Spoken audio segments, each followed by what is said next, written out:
Okay, Mr. Fitzgerald, we're live. You can begin the meeting. Okay. Welcome everyone to the Board of Education, Shelton, Connecticut Ad-hoc Committee virtual meeting via Zoom, Building, Grounds, and Transportation, Wednesday, February 17, 2021 at 5:01. Special notice about procedures for this electronic meeting. Pursuant to the Governor's Executive Order number 7B, there will not be a physical location for this meeting. This meeting will be held electronically and live streamed on the Shelton Public Schools YouTube channel. The link to the live stream will be published on our district website and Facebook page immediately prior to the start of the meeting. The meeting agenda and the minutes will be available at sheltonpublicschools.org. Okay, the agenda. Number one, could we call to order?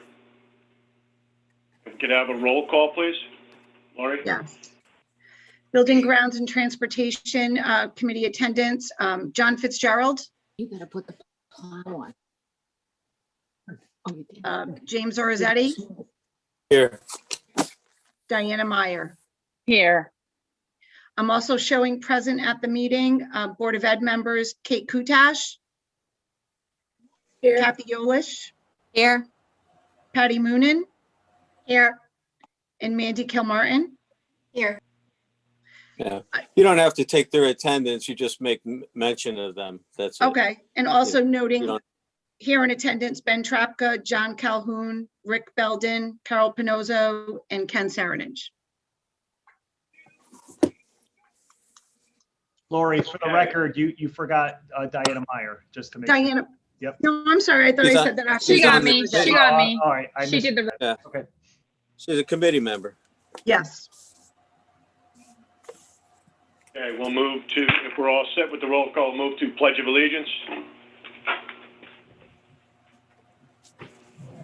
I pledge allegiance to the flag Of the United United States States of America and and to the republic for which it stands, one nation, under under God, God, indivisible, indivisible, with liberty liberty And and just- and justice for all. justice for all.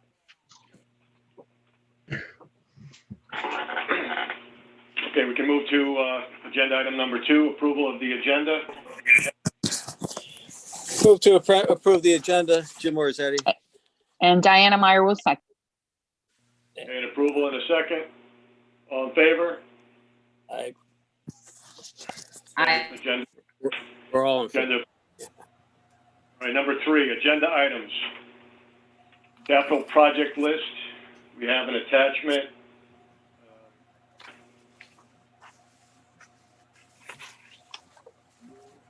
And what, is it okay if we move up the, let's do that first. We have John Calhoun, Director of Facilities, to discuss the capital plan, capital projects list.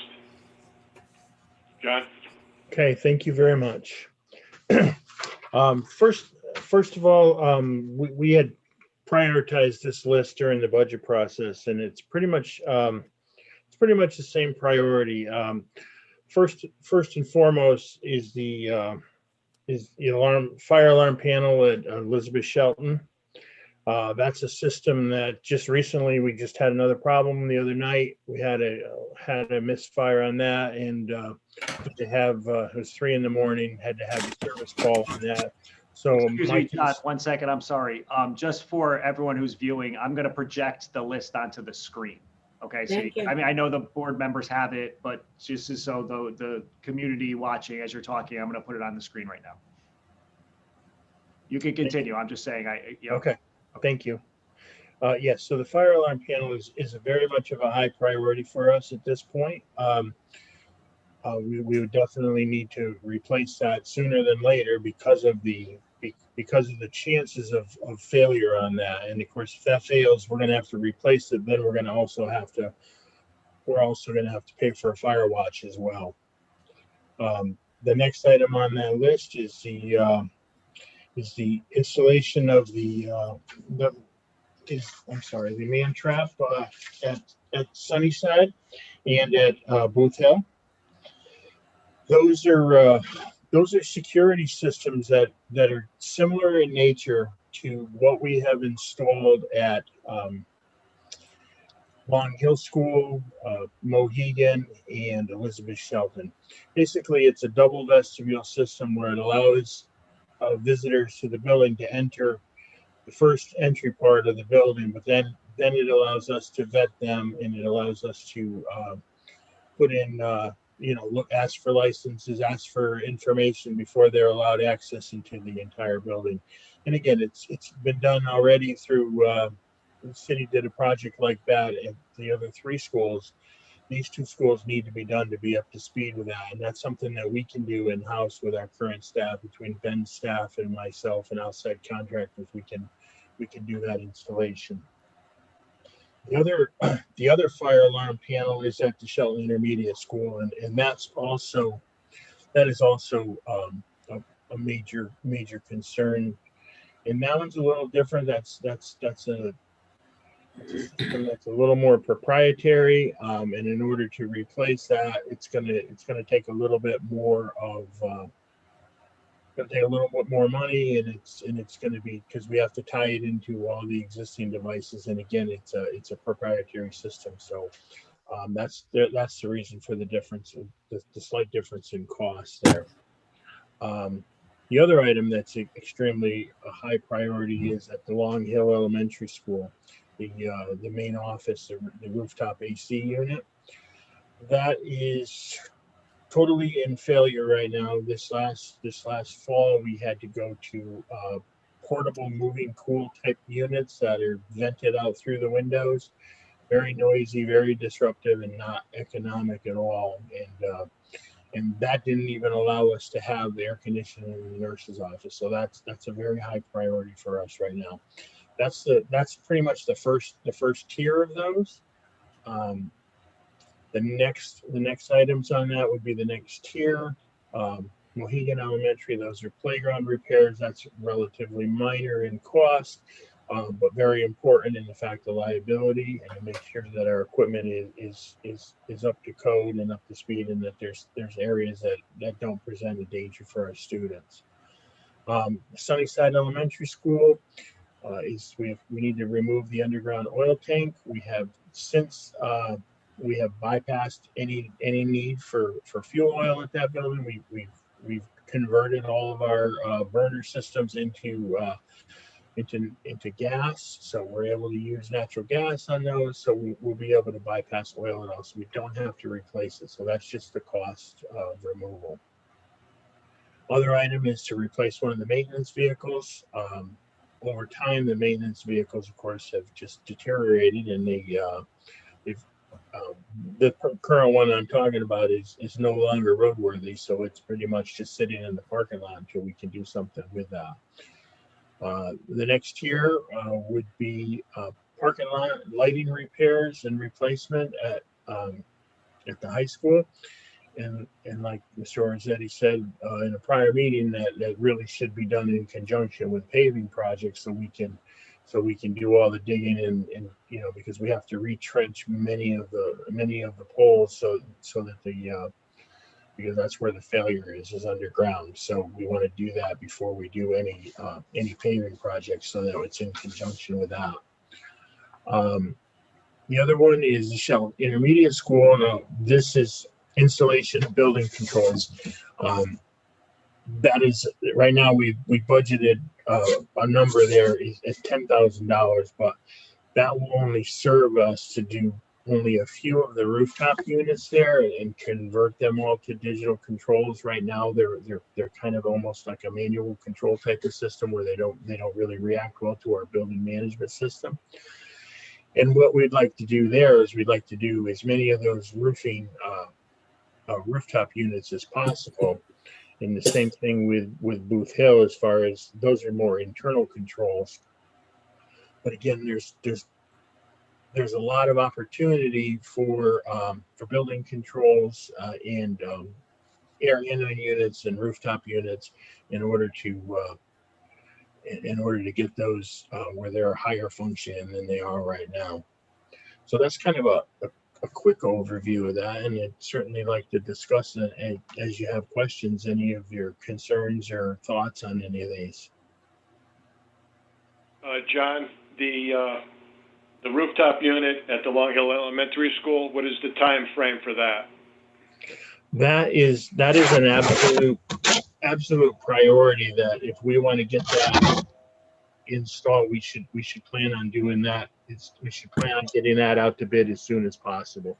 I've already been working on bid specs for that, so we pretty much have those ready to go if I get approval on that. But again, as we go into the spring season, we're not, we don't know what the weather's going to be, or that's going to be super hot. But we plan right now without that unit. We plan on continuing with portable units until we can do that. But that again, that's an extremely high priority, and the sooner the better, absolutely. So if it did go out to bid, and what is the total length of time goes out to bid, comes back, and the rooftop unit is installed? Well, it would pretty much be a packaged unit, so I don't think wouldn't be that long of a time period. I'd say if it goes out to bid, by the time we get the bids back and the awards and then give them an order, I'd say it'd be probably a couple of months to get the whole thing from start to finish. So yes. So my recommendation would be is to I think we'll get this before the full board and put it out to bid, and we'll have the bid sitting in front of us, whether we do it or not. That's a whole nother issue that will come before the board. So, that's something that we want to get that bid. I know you're working on it already, and that's a great thing. But I would say let's get it before the board, and we'll try and get it out there. It's like you said, it's absolute necessity. So yeah, that would definitely be my intention is to get to have you folks forward it to the full board for approval if that's your choosing. It's a minimum of 6 to 8 weeks to get a bid back, get your bid specs back. You're looking about put advertising and then getting it back and getting it before the board to okay the bid. That it all depends on when you get it out. So it could be, like you said, a couple of months. We're already February, so you'd be installing it in late April. Correct. Probably at best late April. At best, yes. Yeah. So we want it for May, June. Mm-hmm. You never know with the weather. We could have Texas heat weather up here. Who knows? Okay. So that again, that's up to you folks if you want to forward that on to the full board. I'll recommend that, Mr. Chairman. Okay, Yeah, I don't Diana? think he wants, I don't think you want to be doing that in July, John. I like the April timeline a lot better than July. Absolutely. Okay, so we can prioritize that one right away. John, you're working on the specs, like Jimmy said, so if we can get that rolling. Yes, absolutely. The other two items, I know they're in tier 3. The building controls for the intermediate school and the elementary school. Mm-hmm. Would you that to be the same thing, to get those going as well, even though they're not in the top priority? They're not in the top priority, but we have an Allerton building control system, so that it's a little bit more proprietary on that. So we would probably end up using the vendor who has that contract currently. So again, with the approval of the money, we wouldn't have to go out to bid on that, but we would definitely be able to move forward and hopefully with the with some COVID funds that may be earmarked in the future for air handling systems and air quality systems, it would be nice to be able to tie those in. Okay. Any other items as relates to air handling in the system from all the schools? I think every building needs a certain amount of attention to that, and we could certainly come up with a list of all the things, because we basically struggle with the lack of building controls, and especially in the elementary schools, everything tends to be pneumatic controls. So we'd really like to move forward and start to put things on digital control to be able to control things better, be able to have a little more ability to do things remotely so that we can control things. And also we can also get diagnostics and see what our airflow is coming in and going from the building so that we have a better understanding how much air we're exchanging. Right now, things are so manual at the smaller schools. And again, we still need work at the larger schools as well, as far as connecting a lot of the controls. We have the main frame in place, but we really need to start making those connections. We have a requirement that we know, maybe Ken knows or maybe Ricky knows, that do we have a requirement for air exchanges as relates to COVID, the regulations for the kids to go back to school, so that we can comply that way? So, I mean, that's obviously a priority. If we're going to be getting COVID funds and we can establish the air exchange, move that right up. Ricky? Through the chair, Carol, myself, and Ken, along with John, we've been trying to determine, and as the board may or may not know, the ESSR 2 funding has been approved. And once we get the needs assessment templates, we'd already talked about the fact that we think there's a number of projects like this that would fall under the guidelines of indoor air quality, which is one of the acceptable areas in that grant. So John I think Calhoun was very conservative in putting this priority plan together. As you've heard him say, we're going to have other controls that we can do in the smaller buildings that may fall under that guideline also. So I think it's a good thing for us to look at all the indoor air quality control systems, HVAC, and see if we can wrap as many as we can into ESSR, assuming it's allowable and that it fits into the overall scope of the project, because there's other things besides indoor air quality that may be covered under this project. Technology, new learning programs for recovery, things of that nature. But I think it's a good effort to look at what can we fix now, because we do have requirements for exchange of air in the buildings, monitoring of the air, CO2 levels, things of that nature. So it's appropriate to be looking at this and use those funds for it. As you know, this original request was part of my budget request, and so therefore we were trying to keep it capped at a certain number that we could handle within the guides of the budget. But if we're talking about outside funding, I mean, we certainly, like Rick said, we certainly can do a lot more than what I have put on this list here. This was, again, a conservative list based on the fact that it was going to be part of a budget process and a budget funding by the city. But if we are going to go an alternate route with grants and that type of funding, we can certainly do so much more than what we've put on this list. So that's just, again, this is just more of a placeholder. I'm looking at the grant right here, John, Mr. Chairman, and I'll quote from the ESSER 2 Emergency Relief Fund grant that I'm reading from. And keep in mind, it's going to change all the time in the interpretation. Some of the interpretation is going to be have to be done by legal, but I will quote this. It says, inspection, testing, maintenance, repair, replacement, and upgrade projects to improve the indoor air quality in school facilities, including mechanical, non-mechanical, heating, ventilation, and air conditioning systems, filtering, purification, and other air cleaning, fans, control systems, and windows and door repair and replacements are included. Just read it. So I think that, if you need a copy of this, if you want to read it, John, I'll send it to you. But it's going to change. This is going to change rapidly in the next 3 weeks, I've been told. Yeah, I do have that original copy. I have read that, so I'm looking forward to seeing what the changes are. Yeah. So should be interesting. You read the previous line above there, that paragraph, to school facility repairs and improvements. I think that's the box you're referring to. Right. Yeah. Yeah, and to support students' health needs, and there's more. There's much more to it than just that. But I just read that one paragraph. Okay.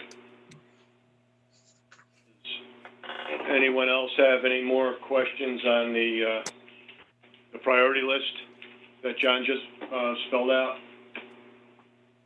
Any more comments? Oh, keep it up, John. Put the, put together everything, and what needs to go out to bid. I would be prepared and ready to go. As Diana Myers said, a lot of the air conditioning, you want to keep the mold out over the summer, but our staff isn't there in July and August for the most part. I know they do come in and out, but we'll need it. Like to get it for May and June. And again, it'll be available in September, end of July, September, October when they come back also. So anything that needs to go out to bid, I don't think the cost to go out to bid is all that much, is it? No, it's negligible. It's just the advertising. Correct. It's just the advertising, correct? Yeah. Okay. I'd have a big list, John. I'd be ready to go. Get it ready to go. Okay, it will be ready. Absolutely. Okay.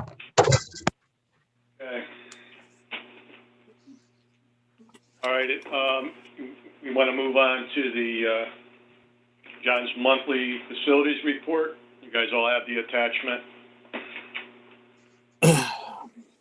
Go over that. Okay. You want me to start on that? You're all set, John. Yep. Okay. As far as the city project report goes, Sunnyside roof, we still have the concern of the water intrusion through the brick face. I have an updated quote on that I'd like to present to the mayor and the city because it's part of that project.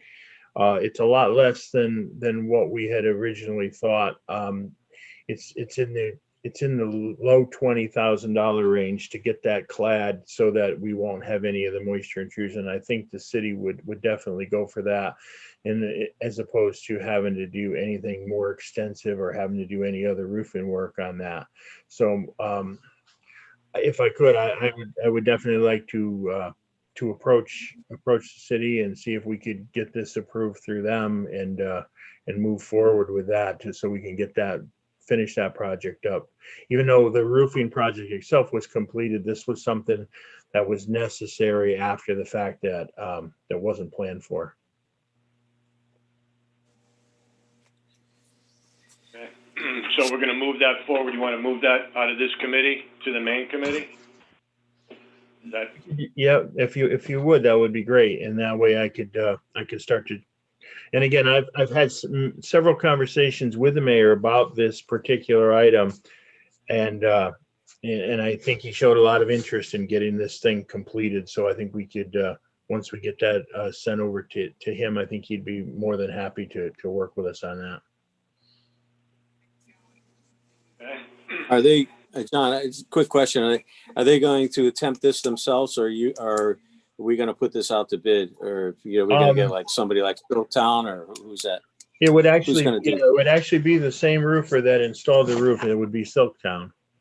Silktown, okay. Yeah, and they had received the bid for this project originally, so I'm not sure if that could be extended to have them finish this part of it as part of that project. I'm not sure, but Yeah. we can certainly look at those options. So the bid's already there. Yes. I don't know. I'm not sure, and I don't think you are either. If it has to be rebid or not, correct? No, I would defer that to the city and their finance department, how they want to handle that. Yeah. Okay, the next items on there are current issues. We've begun another part of our lighting controls and retrofit package with the United Illuminating. We have Long Hill School, Elton Mohegan, and Booth Hill School all underway.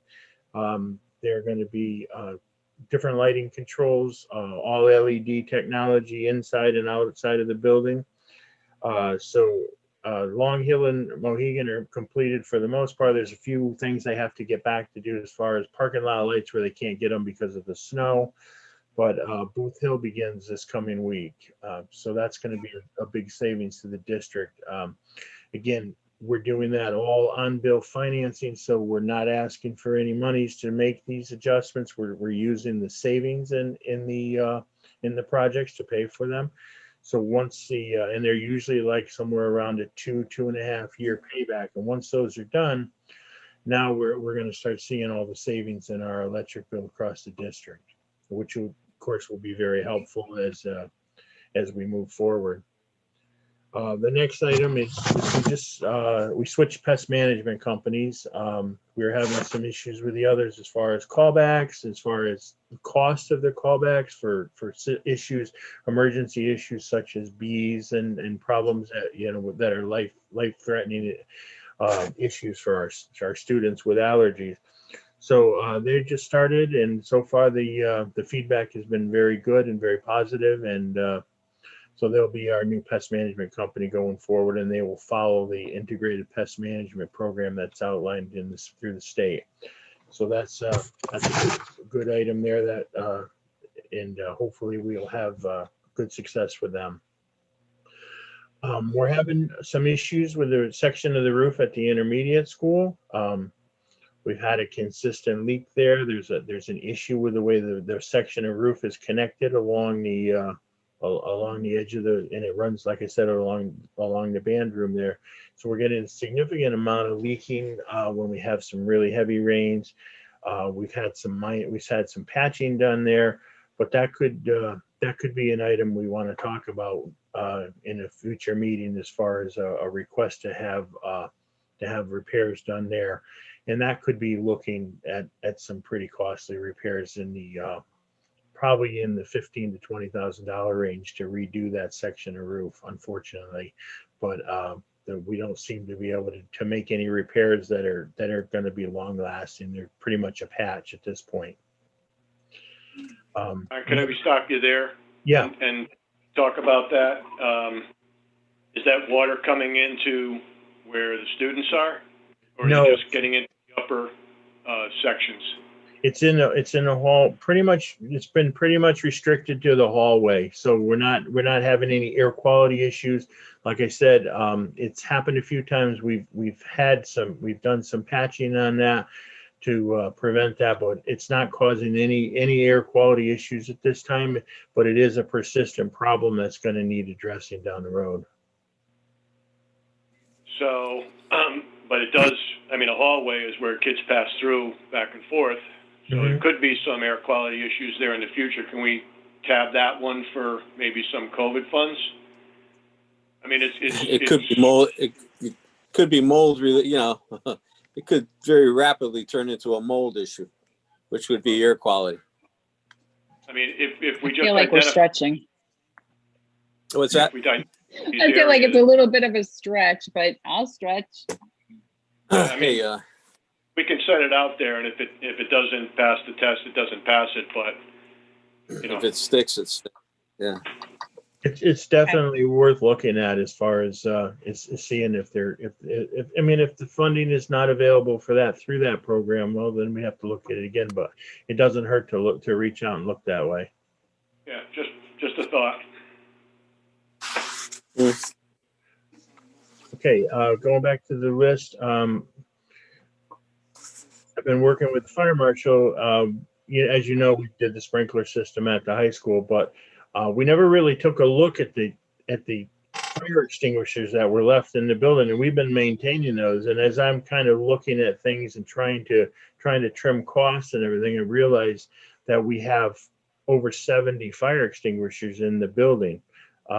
Where in comparison, we only have like 24 at the intermediate school. So after talking with the fire marshal, he gave me a list of the areas that don't need fire extinguishers once you have sprinklers.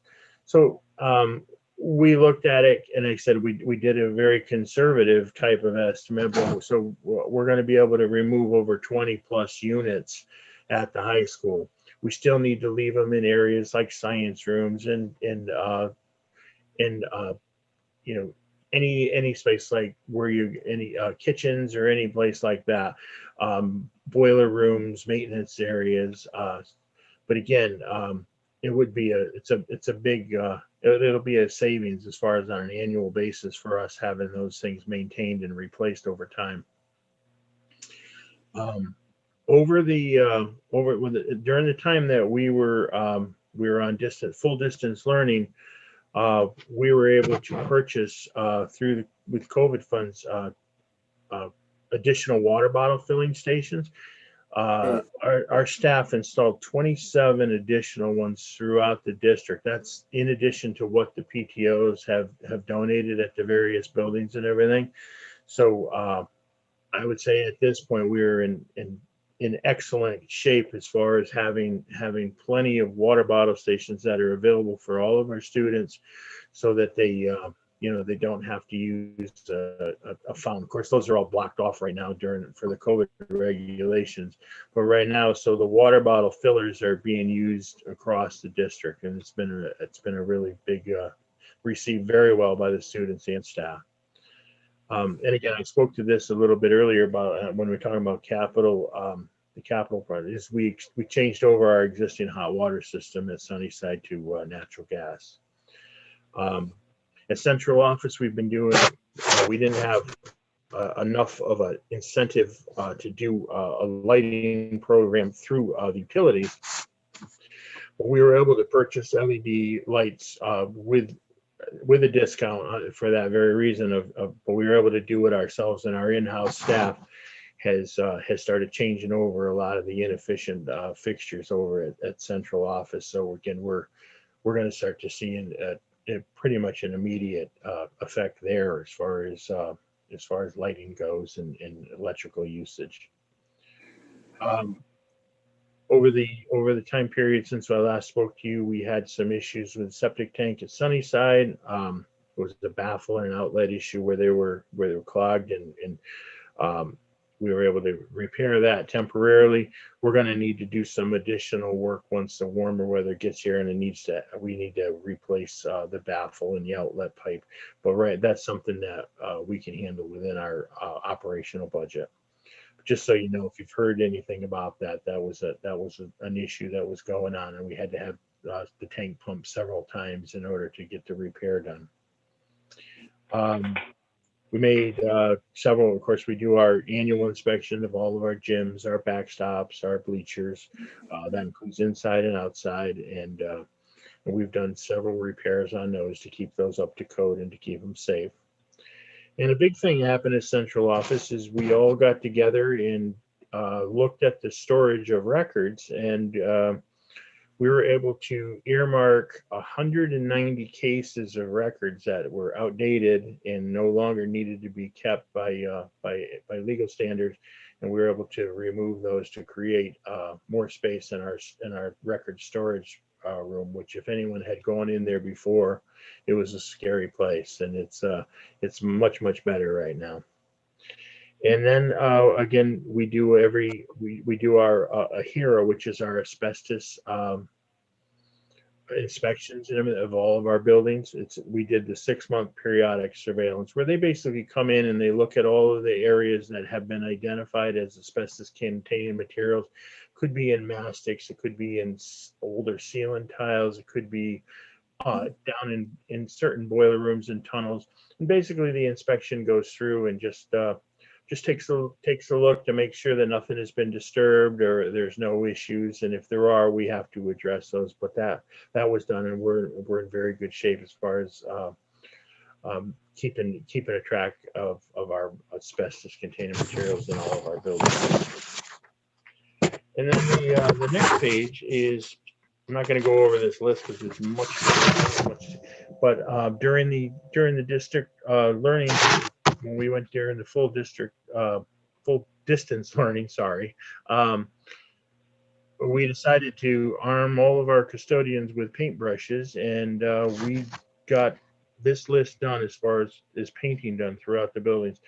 And I must say that we would never have been able to do this much work over 5 summers that we did during that period. So there's been a lot of painting done. A lot of things were really in poor condition as far as needing a coat of paint. So you'll notice when you go into the buildings that things are much brighter and much cleaner, and So that's something that we definitely wanted to keep our staff doing and make sure that we're using our time well when the students were out of the buildings.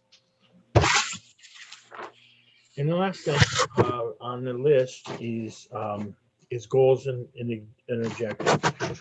Right now, I'm trying to put together some plans so that we can combine some lighting and HVAC electrical upgrades, and also to utilize the heat that we're not using, the excess heat that we're not using on the fuel cell.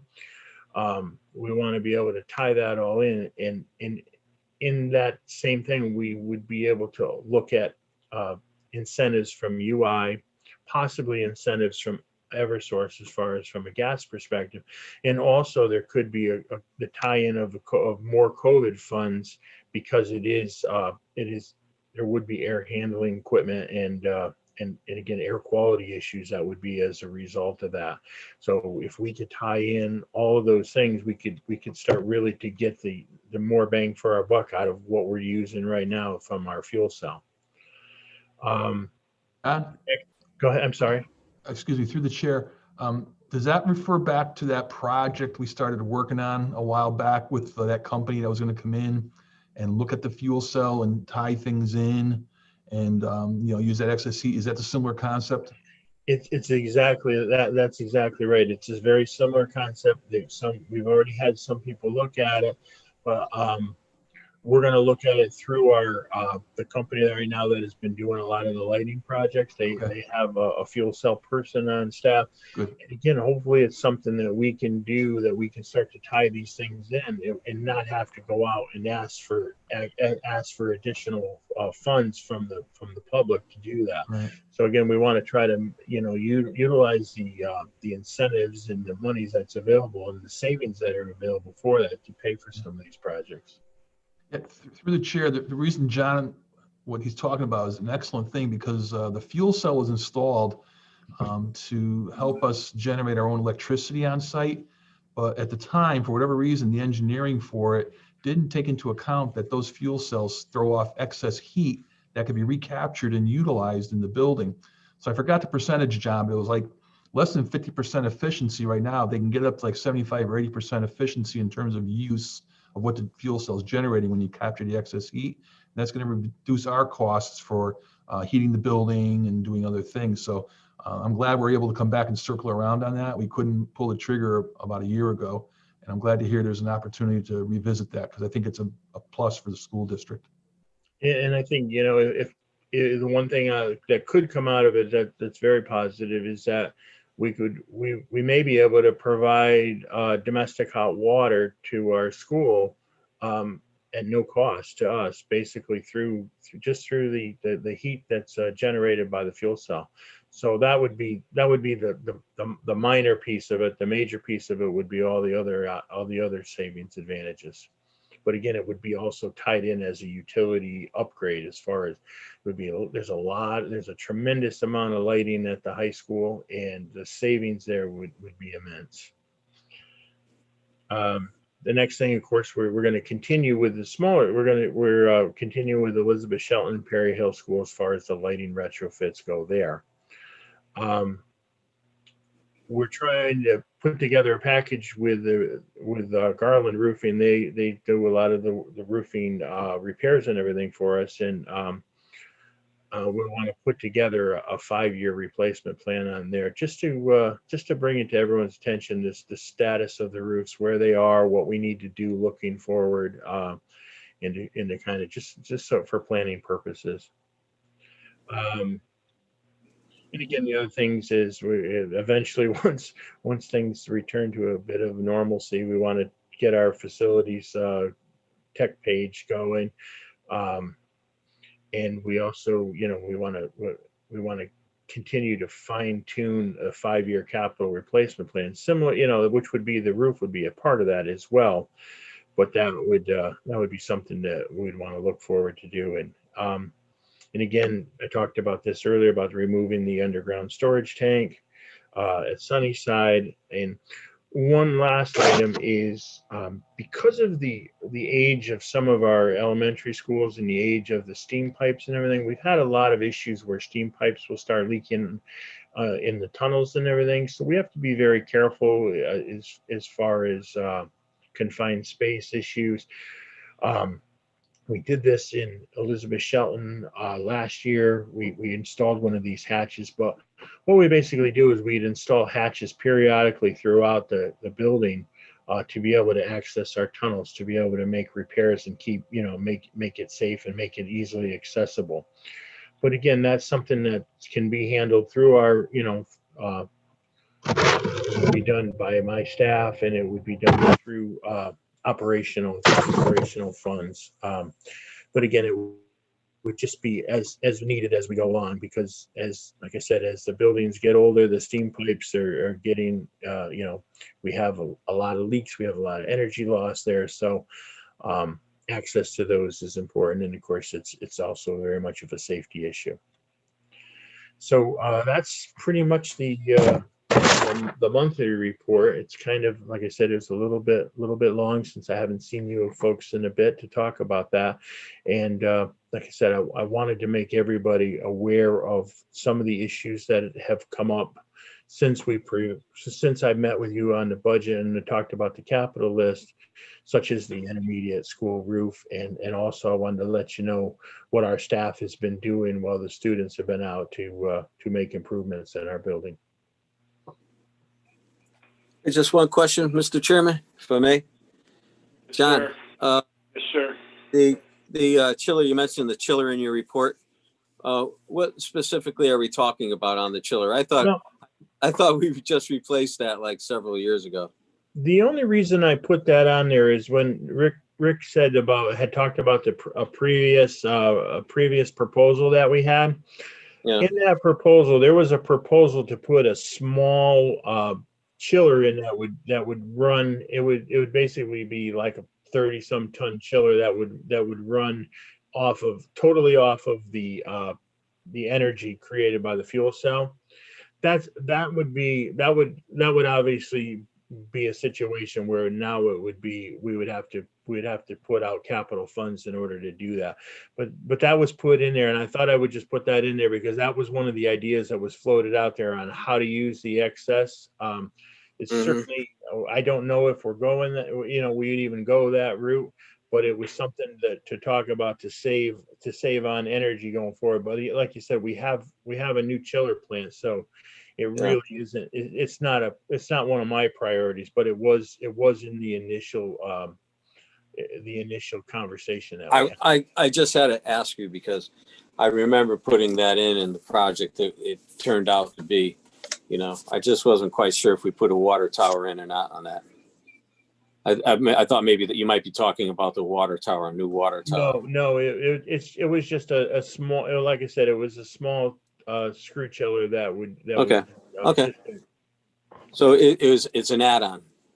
It would be if that's the direction this company is going to with that, and we'll have an opportunity to look over the plans as we move forward. Through the chair, Jimmy, to your point, when we were first looking at this, trying to get more efficiency out of that thing, the company we were talking to raised it as a thing, but both John and I, we looked at it. It required us to put some capital money up, and in terms of priority, we were saying nice to have, but if we can get everything else for free, we're not going to do this. It was just they just added it on as a conversation. Oh, listen, I totally understand it. I remember the project well, putting it in the walls we had to take down in the furnaces we had to move. And, I was just wondering what happened. It seemed like we spent a lot of money and all of a sudden we're looking at another. It's okay. Sorry.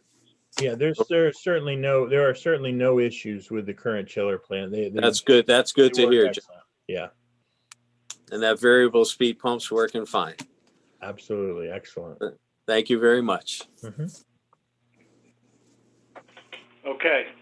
Any more questions for John on the project reports? Anything listed that we discussed? Okay. We'll move on to the next item 3, in section 3, transportation.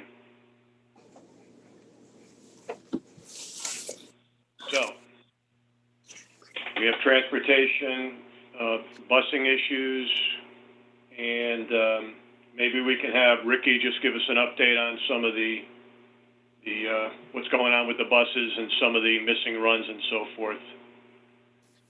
You want to handle that, Rick? Sure, through the chair. As you may all be aware, we have a bus service that's staffed by the city, and they establish all the runs. They establish the number of drivers that they need and provide services to the Board of Education to transport our students on a day-to-day basis. This year, I have to be candid, starting the school year out, I thought we got off to a great start. We had no issues from September, October until mid-November in terms of any cancellation of routes or any issues other than normal, what we get when we start up school. You know, the first couple of days, you miss some kids, you fix your routes up, and so it was running very well. Really, the issues that we're hearing about, I'm being told, I don't follow Facebook or any of those other things, but being talked about on Facebook and or in the community revolve around when we came back to school, in both the hybrid and the other modality, after January.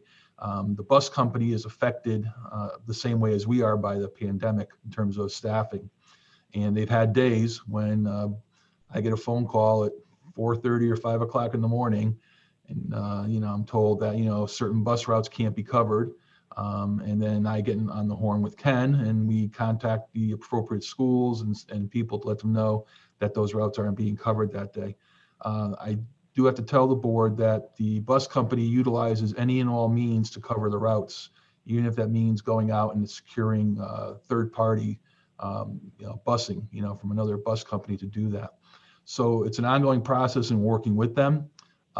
We, the Board of Education, do not get involved in staffing down there or establishing, the number of routes and things of that nature. We can only work with them with the information we're provided, and we do communicate on a regular basis. But like I said, since we came back to school is when they're getting the same types of issues that we see other companies having in other school districts in terms of staffing subs and things of that nature. They're running into the same things.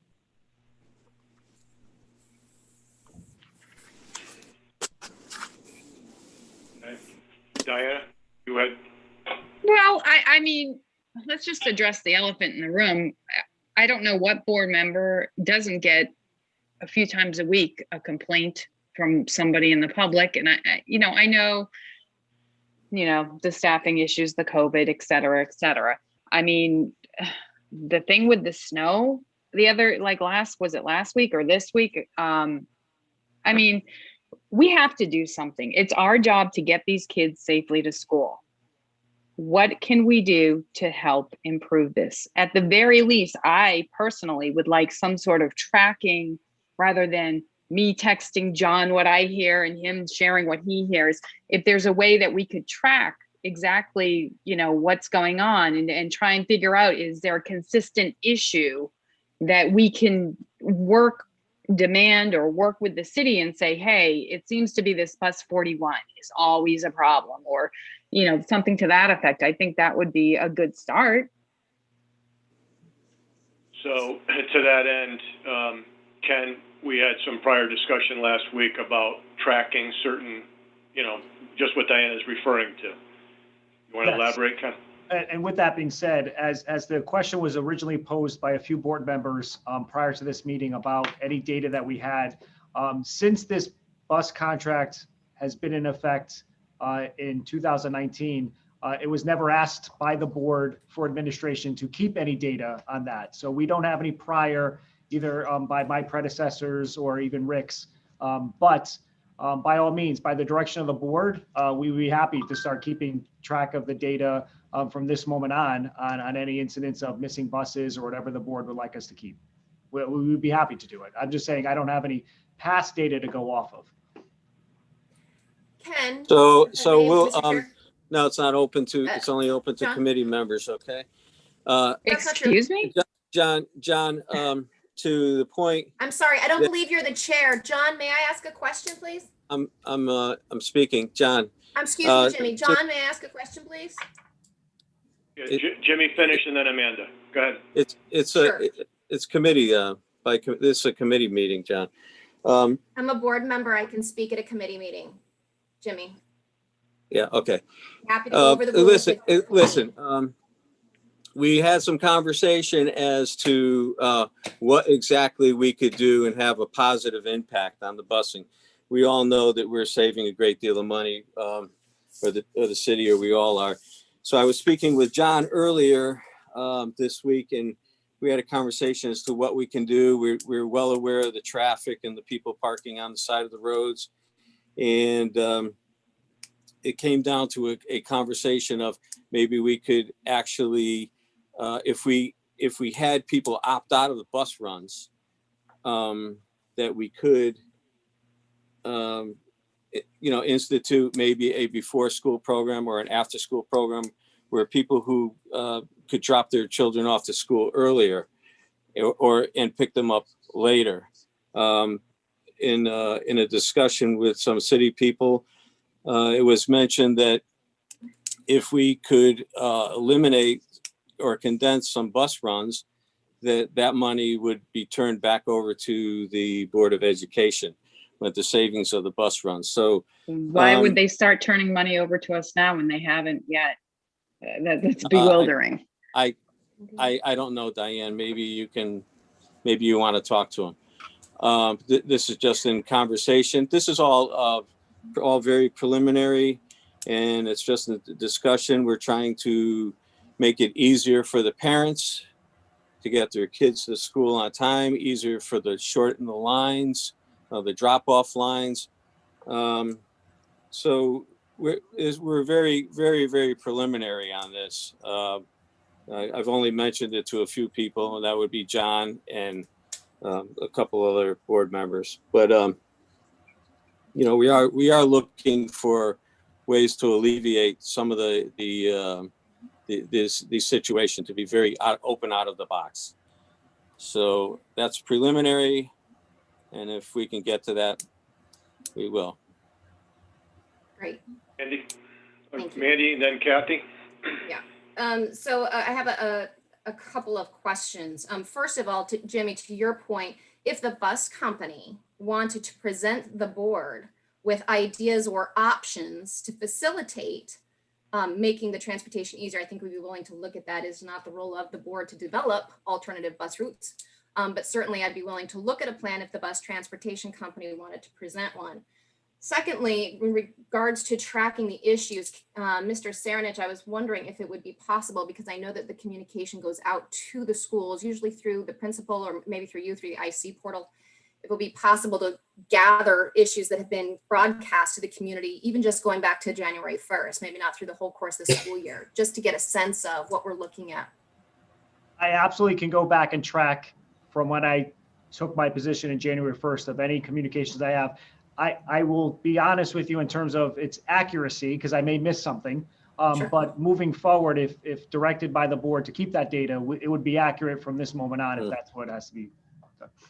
Totally understand. I guess my question, and Rick, to your point about the issues with COVID, I think from a board standpoint, when we've had teachers who have tested positive or have needed to quarantine because of exposure, we have known that and have been able to notify our community that there was a reason for school cancellation, What's the question? Learning. And excuse me? What's the question? What's the question? I lost the question. What's the question? I'm sorry. This isn't a court. I'm not interviewing a witness. I'm making a statement. I'll get to it event. You know what, Jimmy? I'll get to it eventually, okay? Mandy, we only have a couple of minutes. And this will take as long as it will take. Our bus transportation is an issue that needs to be discussed. So you're just delaying the process, actually. What's the question? So when it comes to COVID delays, we're able as a board to address those issues within our schools. I'm curious why all of this information comes to us at the last minute, if it is in fact COVID, because COVID sickness and COVID exposures are usually 10 days plus of bus shortages. Those are things that we would know about before 7 a.m. the morning of a bus run. So I would like to get some clarification on what exactly it is, because I'm not really buying that, oh, it's COVID excuse anymore.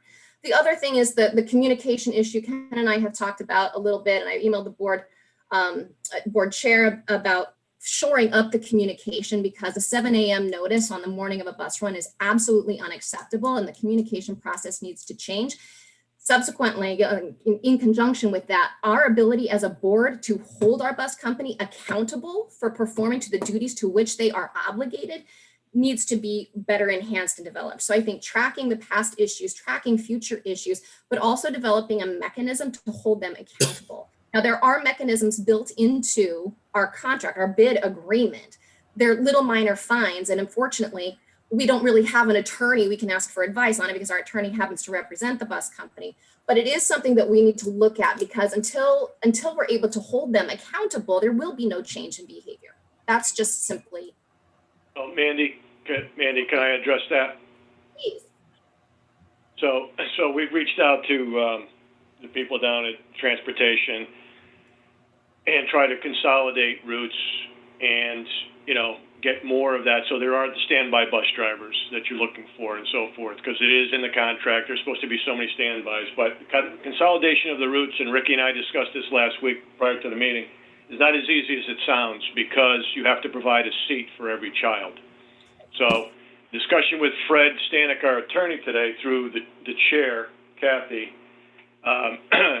he is checking. We definitely can't do it for special ed kids. You just can't do that. You have to have a seat for them. And he's checking with the board. Maybe Carol can help me with this, the Board of Education attorney at the state, to see if we can do any sort of waiver. He does not think so. So we can waive, and people can say, look, we don't need my kid on the bus, so we can consolidate runs. So we're working on that. Fred didn't have an answer as of the meeting starting at 4:30. I discussed with them. The other question is to Ricky as to what is the procedure of talking early in the morning. You and Ken talk about, maybe Rick, you can reiterate what that process is and how that goes about as 7 o'clock call, causes you to do what you do. No, I don't think that that's necessary to hear the process. I think what needs to happen is it's the communication on behalf of the transportation company, these last minute notifications. It doesn't matter what happens after that. I'm confident that on our end, we're doing what we can. With all due respect, if it comes to them at the last minute, what is Ricky and then Ken Exactly. supposed to? No, that's exactly, yes, John, that's exactly my point. It's not the communication here with the folks in this room, this virtual room. That's not the issue. It's the communication coming from the bus company that is the issue. I agree with you wholeheartedly on that. That is something that we need to take them to task on, because it's absolutely unacceptable. If it was a one-off and happening once in a while, fine. But it's almost daily now. And that I mean, oh, we're saving money. Well, we're clearly getting what we paid for. I would also like to know how many drivers and monitors they actually have on staff, let alone standby, because that is also stipulated as a term of our contract. Does anybody have that information? Well, that's part of the agreement, and it's listed in the agreement as far as us knowing what they have. I mean, that's in their contract. I mean, how would we know that? Unless you take exactly. How do we know that? We need to find out. So how do we find out? Just Carol, ask. you were going to say, or no? Okay, so Mr. Chairman, yes. just a point of order here. We have another minute till the Finance Committee You know what, meeting. if we're a few minutes late to finance, we'll be a few minutes late to finance. This is an important issue that needs to be discussed. Okay, you could be as late as you want to be, Mandy. Thank you, Jimmy. Okay, so I don't know if we're going to get those answers. And drivers. But, suffice it to say that we are working on it. We're aware of it. We're aware of the traffic issues at the schools, where the parents are dropping the traffic off. Issues don't have anything to do with the bus issues. Those are two separate issues. Yeah, no, I get it. But we can talk about the bus issue a little bit further if anybody else has any questions of the bus issue now. Because I want to know how we're going to track this stuff and how we're going to get information that is currently not coming from our bus company. What is our plan? I don't have one. I'm asking you guys because we need to come up with something. That's why I'm bringing. What we are working on, as Ken said, if it's the pleasure of this committee, which we're going to ask Ken to just track, what's going on with that. I certainly have the emails. Diana sends me stuff. I mean, I can go back and see all the text of what's going on. We can track it that way. If we have the ability to, accumulate the fines to see what's going on, we'll do that. And then, but that's a small little thing compared to, we actually need the buses. We know that. Yeah. We need the buses to run. Of So, course. but we are Absolutely. working on it. We've had conversations with So- downtown with Ken. Mr. Chairman, you have the questions. I would recommend that maybe you sit down with the bus transportation people and get back to us at next meeting. If I may, can I request Okay. that all of your questions to them be put in writing so that we have a paper trail on our correspondence, please? Yeah, we can do that. Thank you. We've I had think preliminary Kathy is good. discussions when he returned from sickness, and that was about a week and a half ago, to figure out what was going on. Everybody's So- frustrated. Yeah. Diana? I think Chairman Yolish wanted to say something. I just want to remind you before we cut out here. Kathy? Oops. I don't know what happened. I think she left. She shut off her camera by accident. Unmute, Kathy. You shut off your Mr. camera. Jolish, I think you hit the wrong button. You have to hit unmute instead of the camera button.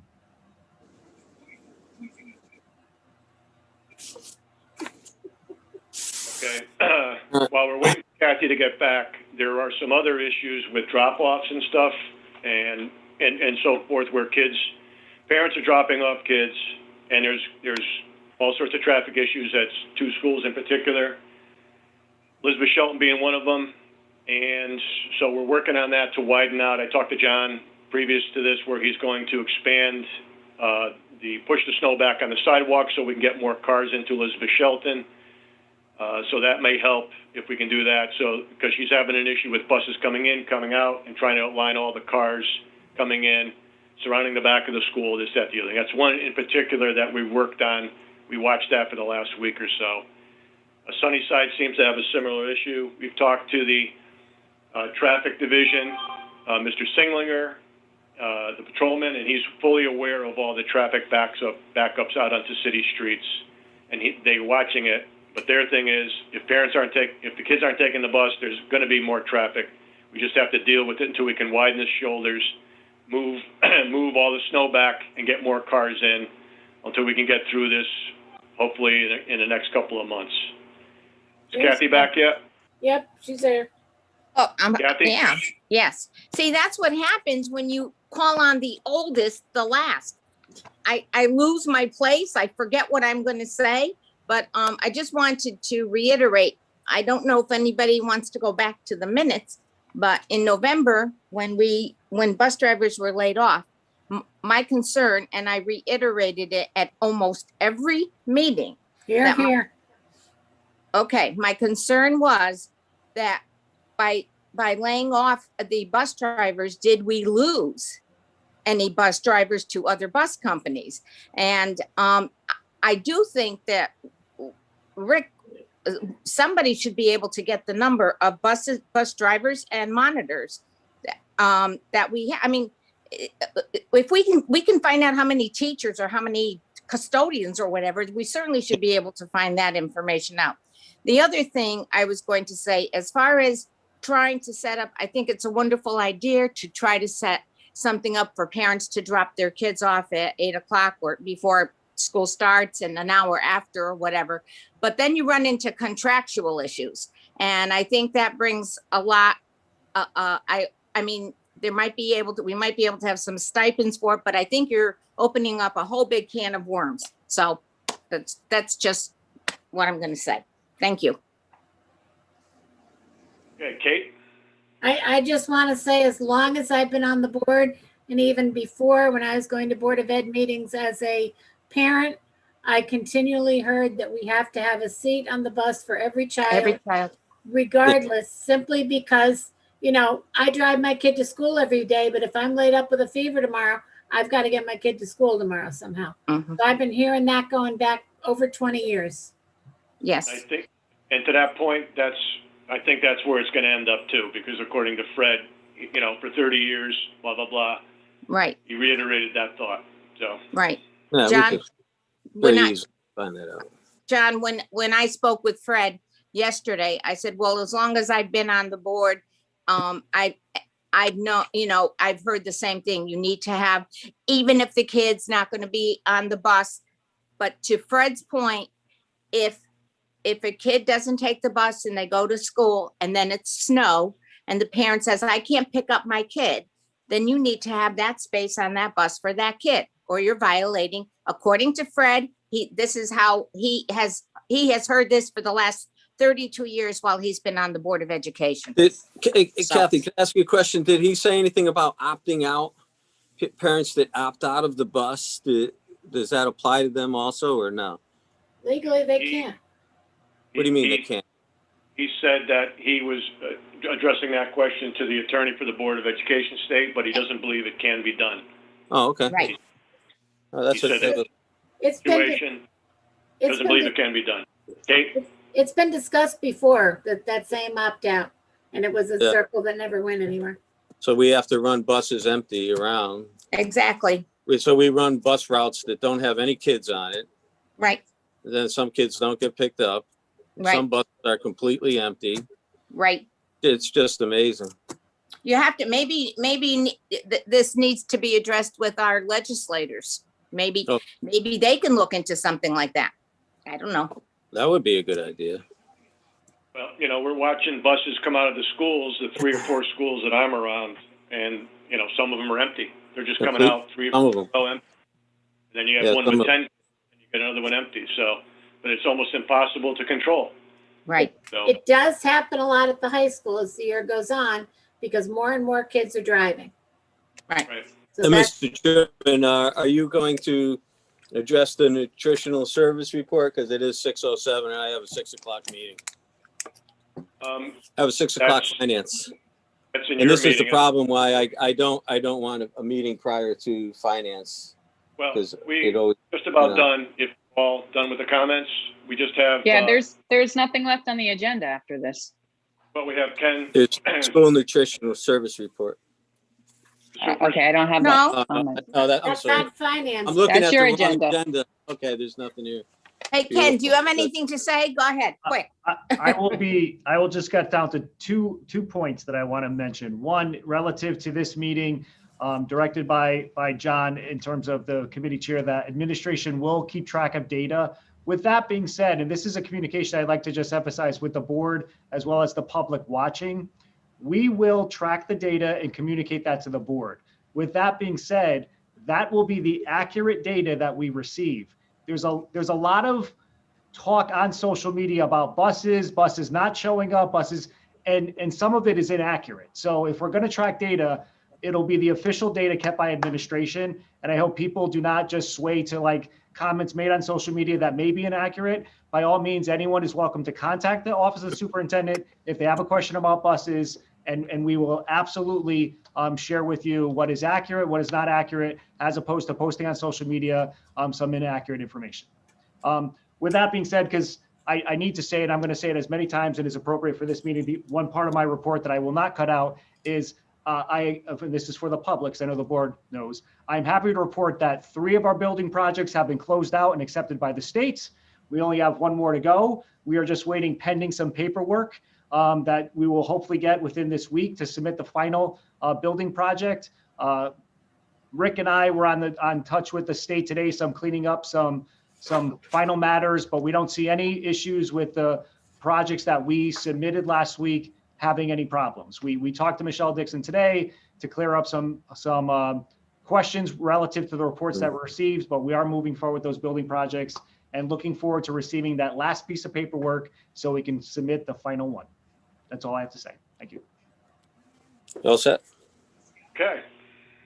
So, with that being said, I think we can all say thanks for everybody chiming in, and we'll see you in the next meeting if you're going to attend. This meeting is